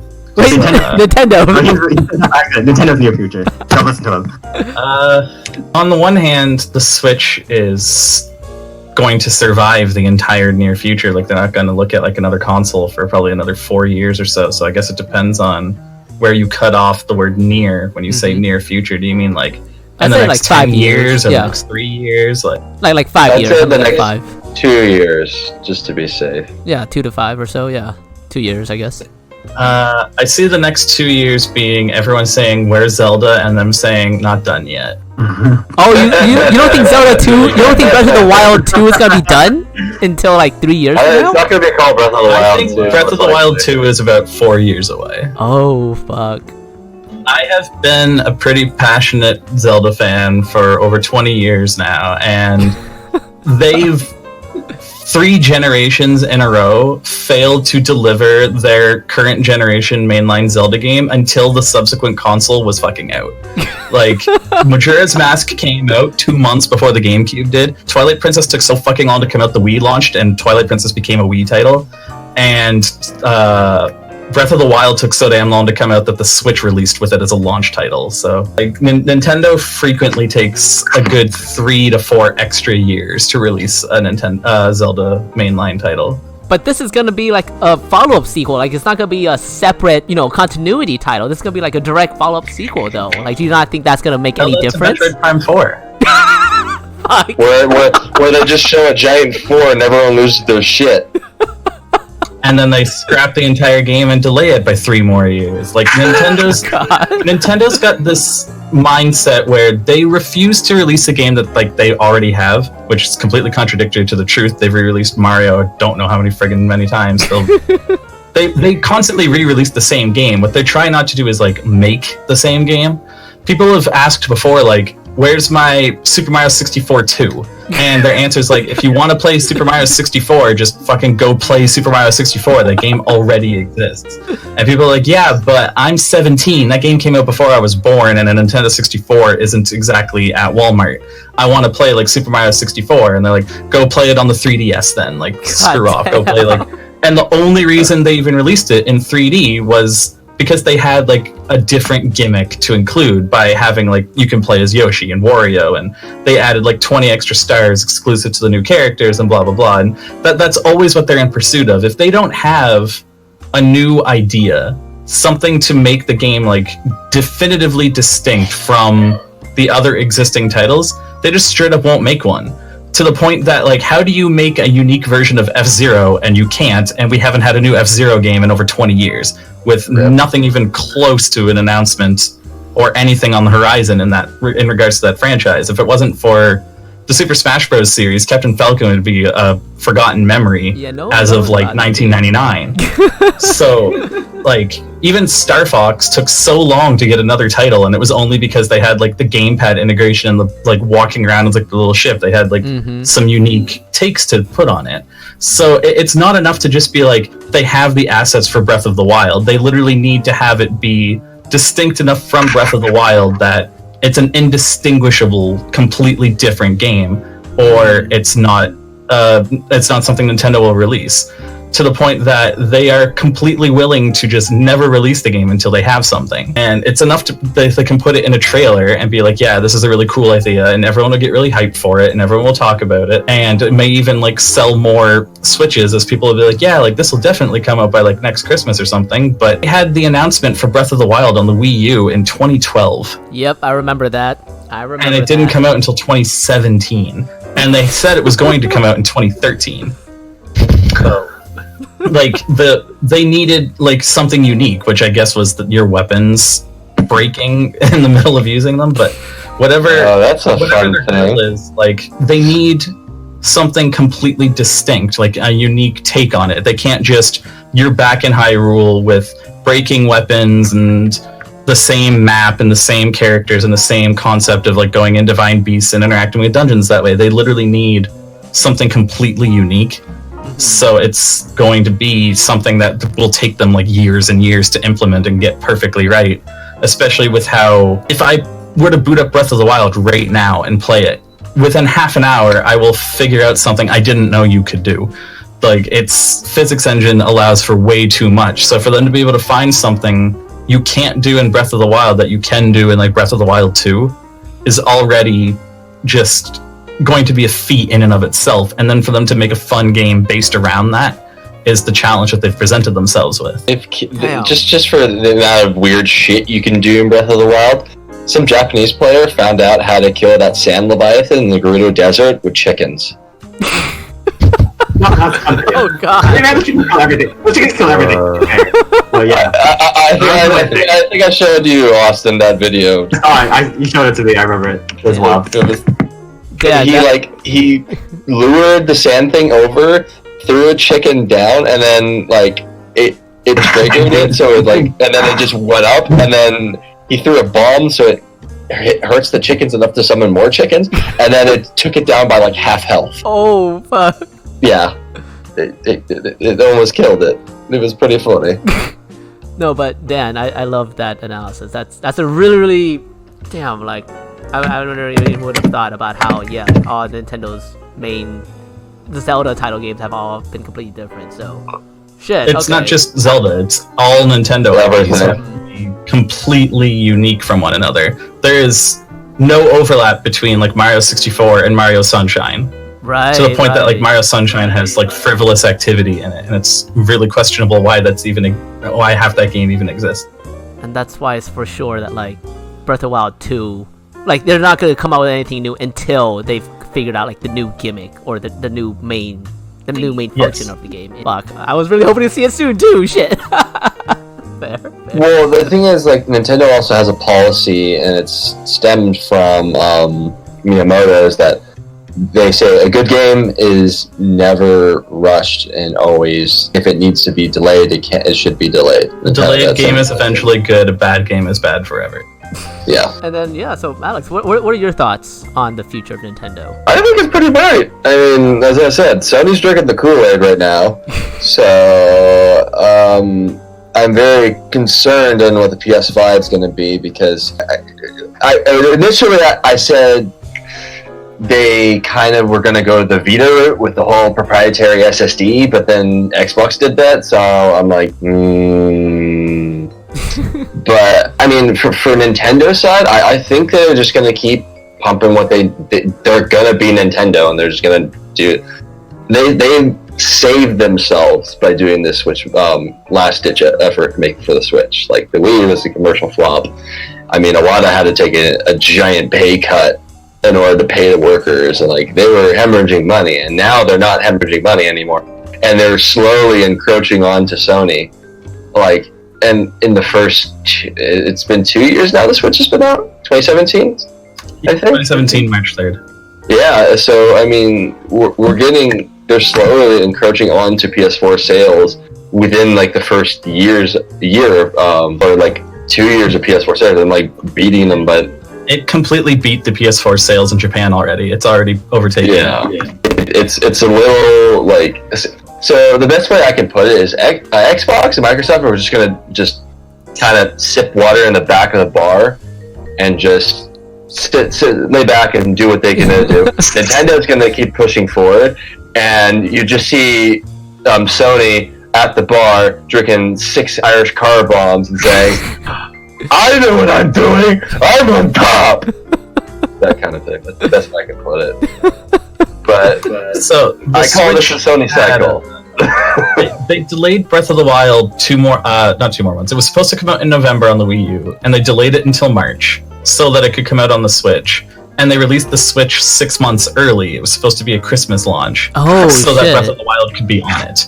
They pulled the Switch up 6 months and delayed Breath of the Wild 4 months or however long that is, just to get the two of them out together as a way of helping the console launch with a killer app. Damn. Yep. Fucking damn. Fucking Nintendo. Nintendo knows what they're doing right now. Marketing strategy. Goddamn. It is not entirely true that, in order to pay the employees, Iwata had to take a price cut. He did that just on his own volition because of the company making less money as a whole. He decided that the company shouldn't suffer, that he would. He just accepted responsibility. Fuck. Nintendo can, and this is a big reason why they take all the weird risks you see them take. The Wii was so successful that they have over 50 years of operating costs. They could sell 0 pieces of software for the next 5 decades and still afford to pay for all of their properties and all of their employees. Damn. So it has nothing to do with being able to pay them. No, I guess I phrased that wrong. I was saying that I'm just instead of people like Bobby Kotick, who just basically fires a shit ton of people and gets a giant ass bonus. Oh, you do not want to get me started on that, dude. Separate discussion. We're not gonna cover that today. Separate discussion. Good shit. Herrick, last one up, my friend. What do you? Yeah, I'll thinking try of to the make it future brief, of I guess. Yeah. Yeah, like, I'm not really sure Nintendo's interested in competition, like what Alex was saying, but I do agree with Dan, like, the innovation is their key feature, like, in their games, like, making up new ideas. But I feel like Nintendo has always had innovative games, like, even during the Wii U, they had some really great ideas, like with Mario Maker and with Splatoon. The difference with Nintendo now is that they've found the audience, they've found the market, they've somehow adapted this environment of free-to-play games and mobile phone games. I think they're kind of lucky that the Switch has managed to carve out its own identity against console games and against PC games. So the challenge for them coming in the next few years, but the challenge now will be brand name and to, like, right now their efforts are mostly in brand recognition. Like, they have their theme park coming up and they have that's right, Park Tour on the phone coming up. Lol. I think the key challenge for Nintendo will be increasing awareness, public awareness of their brand and what they stand for. Depending on how well their theme park does and how well their mobile games do, I think that will be a real indicator of how well they will be doing in the future. I mean, yeah. People, I would say personally that the Nintendo brand is already very, very popular, as evident by by us. Like, people buy the Switch even if it's not, like, the best piece of hardware out there. Like, the brand is very strong. It's true that it's a powerful brand, but whether it translates into sales kind of depends on the environment. So, like, Nintendo's got two things going for them right now. The first being that Mario is officially the most recognized character worldwide. He overtook Mickey Mouse. The second being it's Sony of all companies. Sony of all companies is starting to get associated with the whole, like, the problem Nintendo had through, like, the Wii era, where it was like, this is like the console for, like, babies and stuff, like immaturity. There's I don't remember which game, I want to say like SNK or something like that, where one of the characters on, like, the box art is a girl in a red bikini, and on the Xbox One she's there, and on the Switch she's there, and on the PS4 they've got her covered up in an outfit she doesn't even have in the game. And there's other games that have like Dead or Alive Extreme and stuff that Sony has flat out refused to publish on their consoles, and Nintendo absolutely put that shit on Labyrinth. Please mention that. Like, Nintendo has literally never been like a kiddie company. If you played Conker's Bad Fur Day or were there like when that game launched, Nintendo literally bought a bar during E3 in 1999 for Conker's Bad Fur Day and gave all the attendees like free drinks. Like, Nintendo literally got a whole bunch of people drunk in 1999. They had like strippers and stuff. Like, they don't care. Nintendo's actually not that kiddie. What they were doing was capitalizing on the fact that the biggest market in the world is 35-year-old moms. No one spends more money than like a middle-aged housewife. So Nintendo just doubled down on that for the Wii and made money hand over fist like you wouldn't believe. But it ended up giving them a reputation as like the company that, like, you would never see a Call of Duty on like a Nintendo console. And it's like, you absolutely would. You'd see much more screwed up stuff than that if you looked for it, but you just don't. And the other thing was that the console wars for the last couple generations has really just been Xbox and PS4. And when you have a site like GameStop, or not GameStop's a company, IGN, like a company like that, you don't want to say the Xbox is better than the PS4 and alienate your PS4 base, and you don't want to say the PS4 is better than Xbox and alienate that base. But where they have the common enemy in the Wii, it's really easy to just shit on that and make everybody happy and get clicks from both sides of the aisle. So Nintendo was given like a really bad reputation this way that hurt a lot of like third-party interest in them as a company, and the players never asked like these companies, hey, how come your game's not on like the Wii U? You have all kinds of people begging, like, why can't like Microsoft, why can't you get like God of War on your console? Like, I want God of War on your console, to the point that there was like that Sony All-Stars game or whatever, and the big daddy from like the Xbox 360 was on the Sony Smash Bros game. And it wasn't even a Sony property because BioShock was just that popular, and Sony had been hearing people clamoring, I want to play BioShock on my PS3 and stuff like that. But no one is asking for those more mature titles to be on like their Wii because they just think it's a lost cause anyway. So these third-party developers don't hear Wii fans asking for their games, or so on and so forth. But with Sony earning this reputation as being so modest and conservative and censoring, it's actually just crushing their public reputation the way Nintendo's was in 2006. And it's just getting worse like every day. Oh fuck, okay. Good shit. Did not know that Nintendo is an actual fuck it all kind of company, but it's just a reputation. Good shit.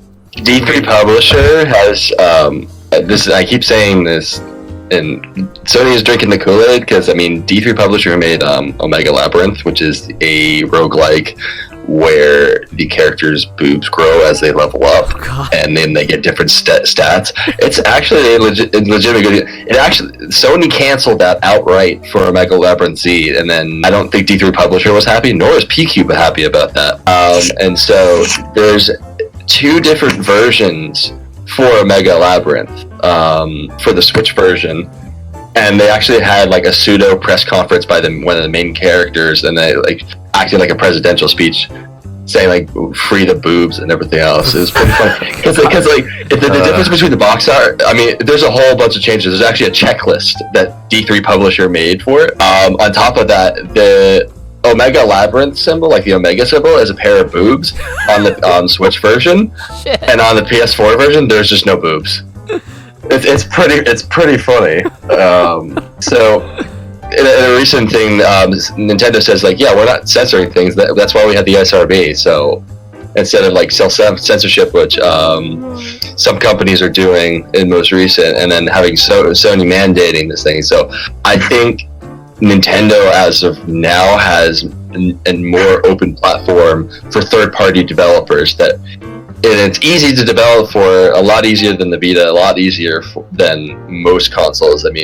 Nowadays consoles share the same AMD architecture, so it's a lot easier to port things over. But for Nintendo being more content friendly and being less of the 90s Nintendo and the Wii U Nintendo, I think that's a major boon for them to have all of it. Because we have Doom on the Switch. It doesn't run that well, but it's a technical marvel that you got fucking Doom 2016 to run it, and now you're gonna have portable Doom. Yeah, the draw distance is kind of shitty on multiplayer and a lot of popping. But for what it's worth, and the porting house that did it, I applaud them. I'm not gonna buy it, but I applaud them. But we're having The Witcher on. The Witcher is a weird thing where it's like at 570p. No? But okay. Yeah, it's at 570p. Because it's okay. You're taking a giant like plush animal and you're stuffing it in a small circle, a small box. Like it works and it's optimized, but like at the same time, it's not going to run that well. But what I'm saying is like they're being more open to Japanese developers and whatever Japanese developers want to make. Plus, on top of that, being a little more friendly and open to third party, because that was the main constraint that the Wii U had. They had all these third party things, and by the time like the Wii U decided it was a flop, everybody just ditched it, and then they had no third party, and it was all first party. And then Nintendo with their first party, they don't really release that often, as as Dan was saying, like they don't release enough to actually have a consistent library. So that's why they needed third party to bolster the library. And now with Nindies and third party and all these Japanese games, I think they'll do a lot better. And Sony, on the other hand, is not going to do well, because they have basically outright denied one of the major fan bases, which is like Senran and Kagura and like all those types of like people who like lewd anime games, just because of the subject content, and because they said they didn't want to be involved with Me Too, which is a weird cop out, and I think they just wanted an excuse to make people shut up. Lols. Well, I'm curious to see how that all pans out. But anyways, gentlemen, I think we're out of time for today's podcast, and thank you again so much for taking the time to join us for the podcast today. It's been an absolute pleasure. Super fun. Thanks again, guys. For real. Yeah. It's been awesome. Alright, good shit.